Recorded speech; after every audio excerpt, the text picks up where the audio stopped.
Hi everybody, and welcome to the second interview of the SPE Green Lounge program. I'm Fabio Mancini, Discipline Leader for Energy Transition and Decarbonization System for the SPE Italian section. As you may know, the Green Lounge is the SPE Italian section initiative that delivers interviews to executive and leaders with important roles in sustainability and energy transition.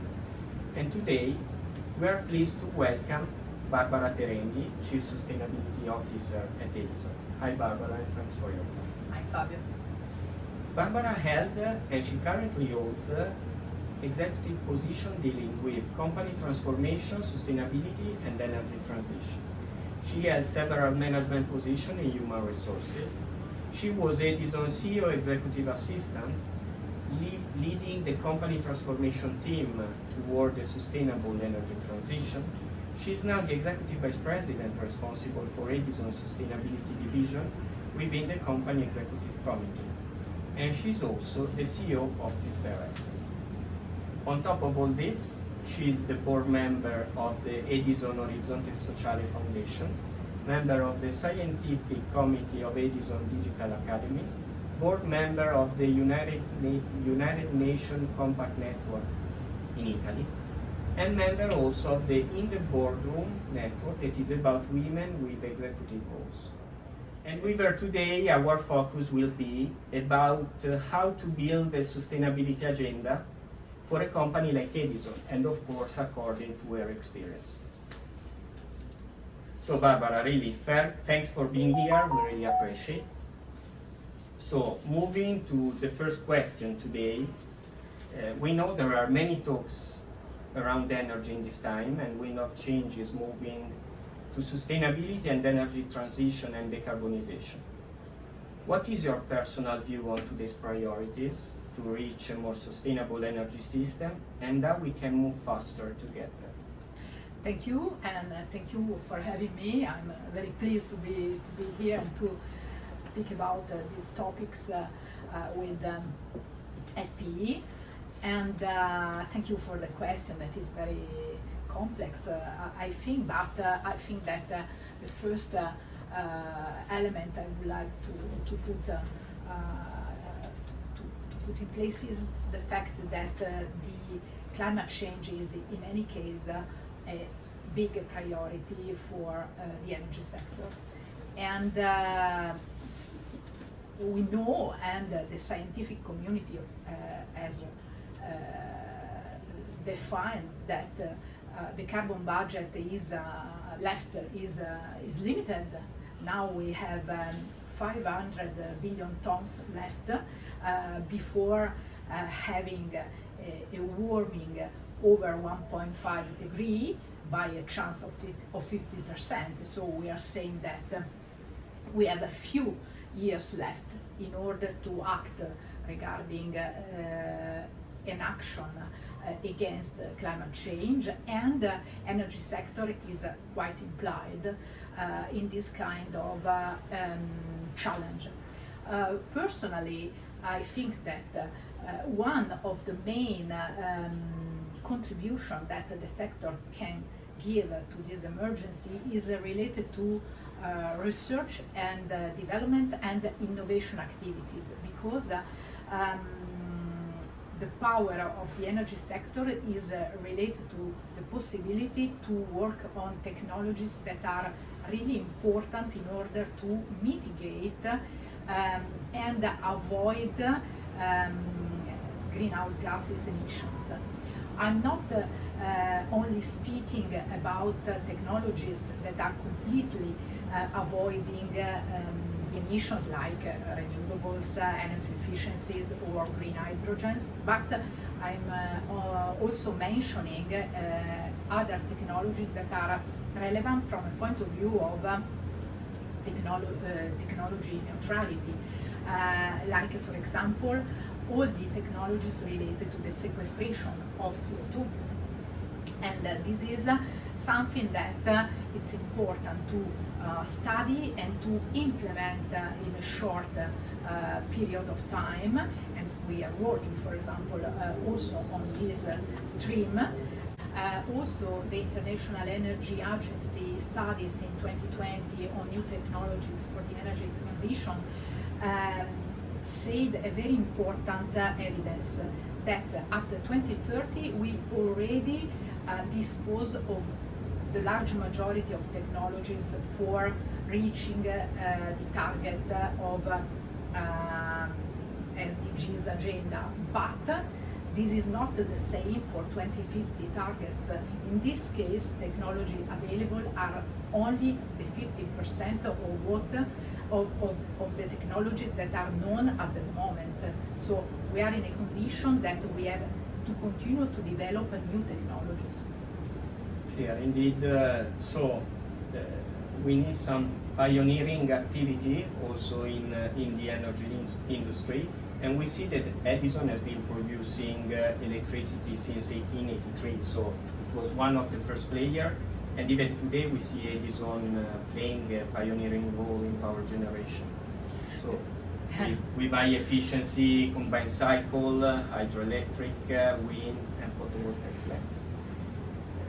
So how you see the role that a company like Edison is already playing in the energy transition, and how to find a business model that allow to remain a key player for the Italian market also in the future.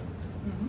We, for sure, I confirm that Edison is really engaged in the energy transition trajectory, and in fact, we start discovering, for example, renewable energy 20 years ago when we bought one of the manufacturer of wind turbine in Bologna that was Riva Calzoni. So it's a long time. But we are already convinced that gas is in any case very important in order to enable a transition toward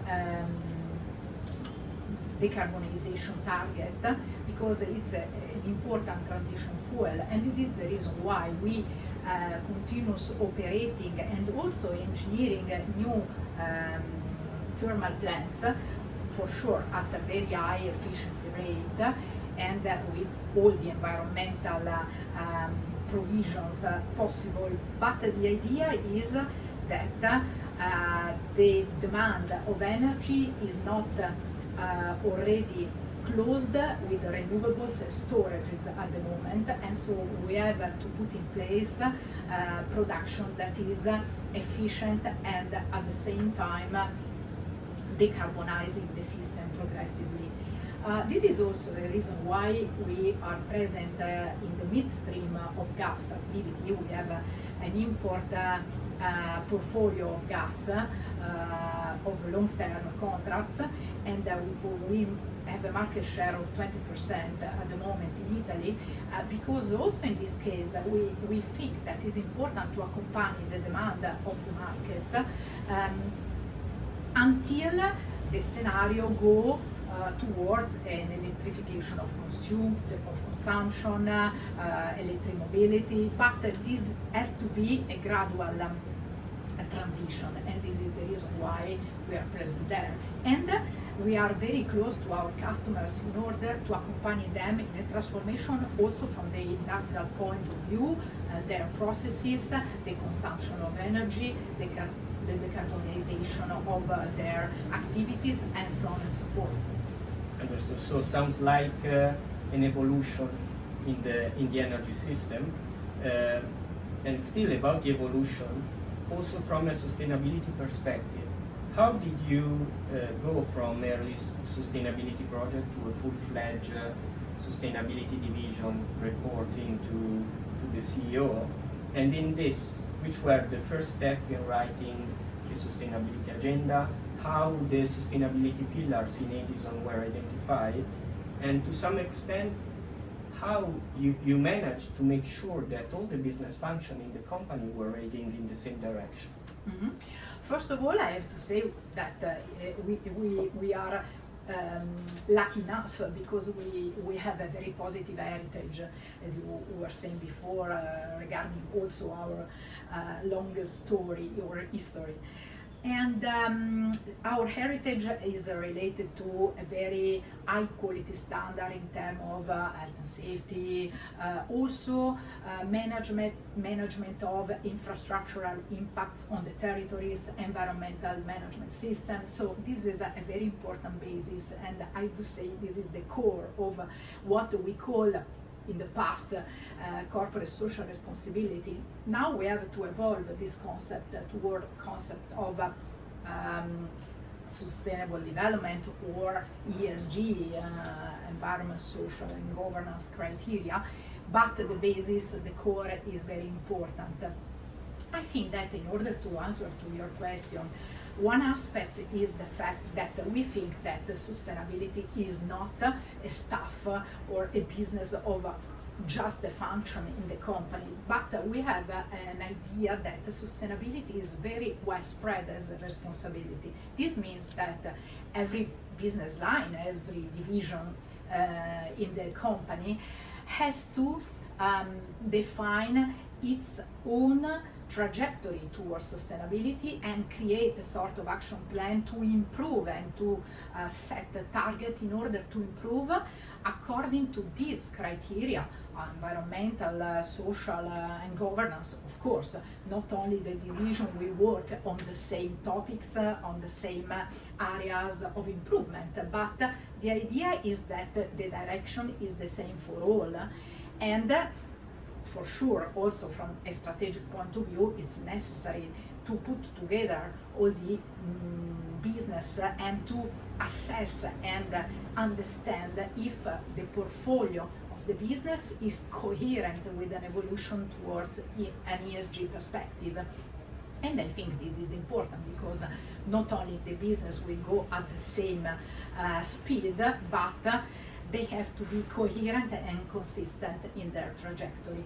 And the other way to answer to your question is the fact that we are trying to put all these criteria in the business as usual processes of the company, starting from the strategic planning and the evaluation of the investment, and in all the processes that put us in the condition to make a decision making that is coherent with this kind of criteria. Understood. So this is about not only about planning, but somehow also about the implementation of the action for sustainability. So on this regard, which are the main challenges you had to face, lesson learned or advices you would like to give?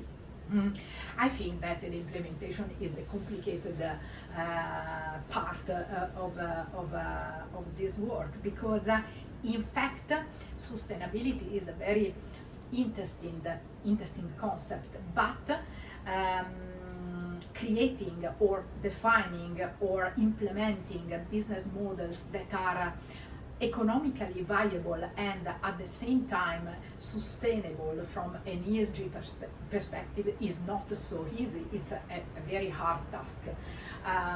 Generally speaking, at the moment, the majority of the business models with sustainability as a solution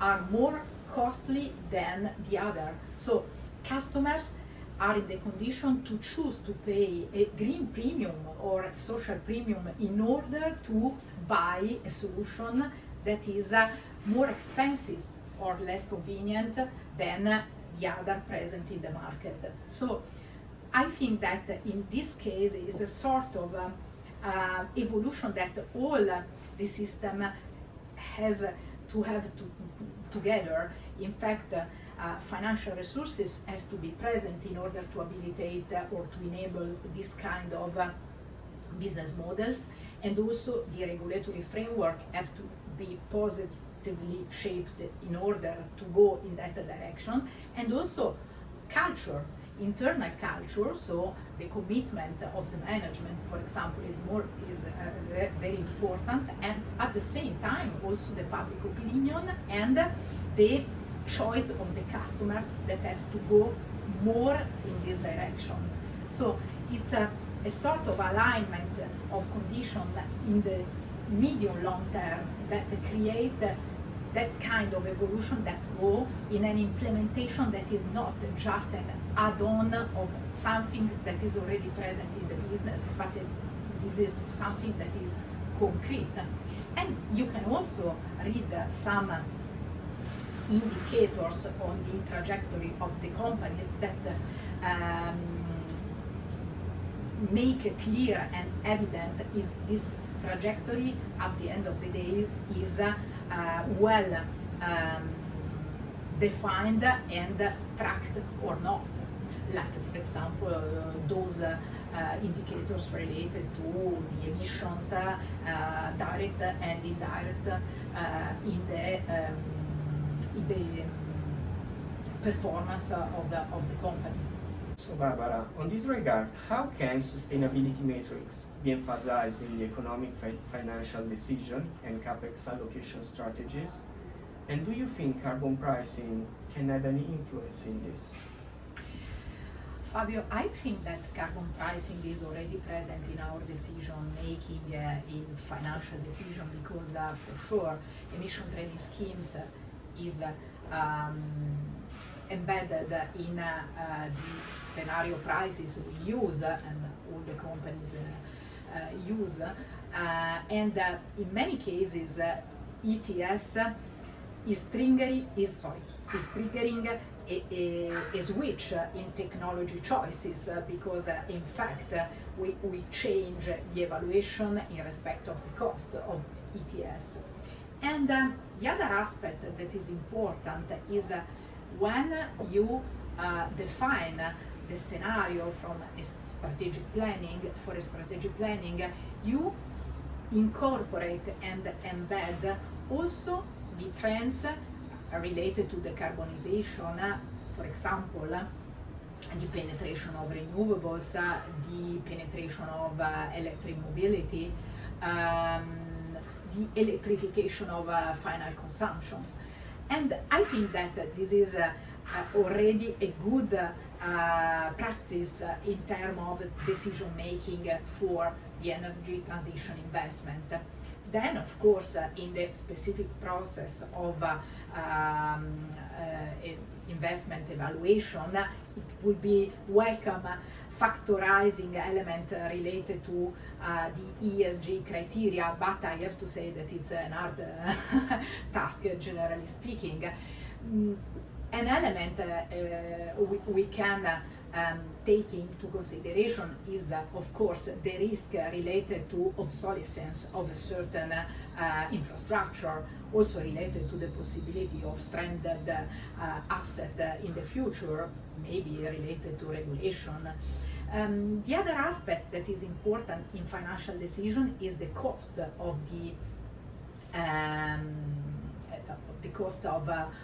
the money for the investment, and in this case we have as a reference the fact that taxonomy, the new regulation of the European Commission, include certain activities in order to focus the flows of the investment, private investment in particular, toward this kind of technology. And of course, taxonomy becomes and will be in the future a reference very important, also because taxonomy triggers other decision making at public level, like, for example, funds related to Next Generation EU, or also the lending policies of multilateral banks. So this is a new universe of references and criteria that also the finance department has to take into consideration in the future. So I think we reach an essential point, that is profit against sustainability, or profit and sustainability. How you have seen the constructive daily confrontation with the business function. So a confrontation that allows to move toward the energy transition consistently with the portfolio of assets and also with the company competences. How which were the main step to move a little bit and to find sustainability to be sustainable also from a business perspective? I think that this is a sort of narrative that has been introduced because it's always, I don't know, sexy saying that there is a thing opposite to another, and I can understand this narrative.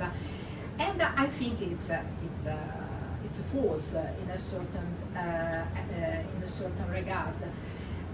Because I think that sustainability is something that habilitate and create the condition in order of a profitability in the medium long term. For sure, in the short term you have a sort of trade-off between sustainability conditions and profitability of the company. But in the medium long term, sustainability becomes a sort of enabler and from a certain point of view a precondition. I give you some examples. Sustainability, for example, is a criteria that give to the company a sort of license to operate. If you think of a certain project that the company has, for example, infrastructural investments and things like that, the good relationship with the communities, with the territories, become a precondition in order to develop these initiatives. And we have a lot of examples of situations where companies invest very much also in the development phase and never arrive to implement this infrastructure because the precondition of this good dialogue, of the real comprehension of the rights of this population and territories were not really well done. And I think this is a part of the answer. The other part is that sustainability is becoming also a sort of competitive advantage. So this public opinion growing in the awareness related to ESG criteria create also a new level playing field, also from the point of view of the requirements and of the demand of the customers. So we have many examples of whole sectors where maybe B2B or B2B2C sectors, like for example car makers, and now they want absolutely to give to their customers products that are sustainable 100%. And this is the reason why we arrive to say that sustainability is also very friend of companies thriving in the long term. Another perspective I want to give you is the fact that the ESG criteria and in general all the elements related to the assessment against ESG criteria is the fact that if a company behave according to this kind of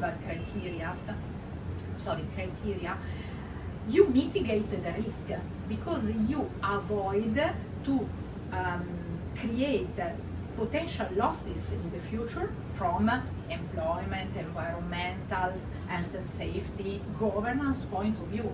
And so you create a risk model that at the end is very fruitful and effective in order to create better conditions for the company.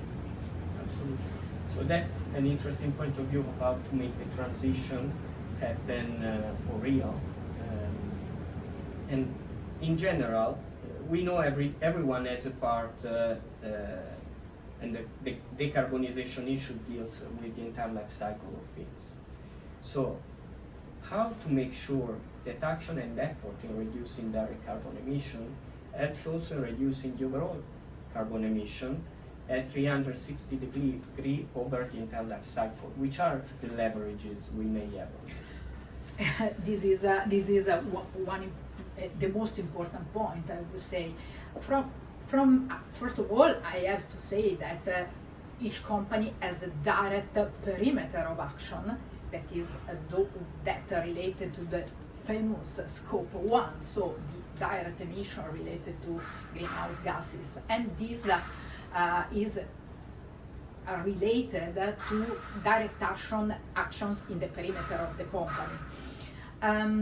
For example, if you take Edison, in the last 15 years, we diminished our direct emission by more than 70%. And for sure, we have also a target at 2030 to halve also the emission factor. So we are not just working on the quantity, but also in the efficiency of this reduction. That is for sure important. But correctly, from my point of view, the emission is not a problem of each company in its perimeter, because maybe a company could action a supply chain very inefficient from the point of view of emissions, and so the bigger company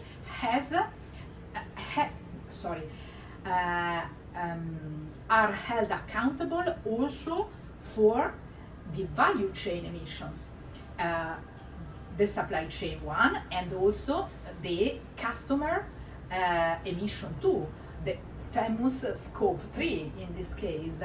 And for sure there are elements that are not in the control of the company, and they have to be accepted, but other related, for example, to the behavior of many important providers could really action joint efforts, work together in order to diminish as minimum as possible this kind of emission in the supply chain. For example, regarding the final customer, that is the downstream scope 3 in this case, we have other solutions. For example, we are trying to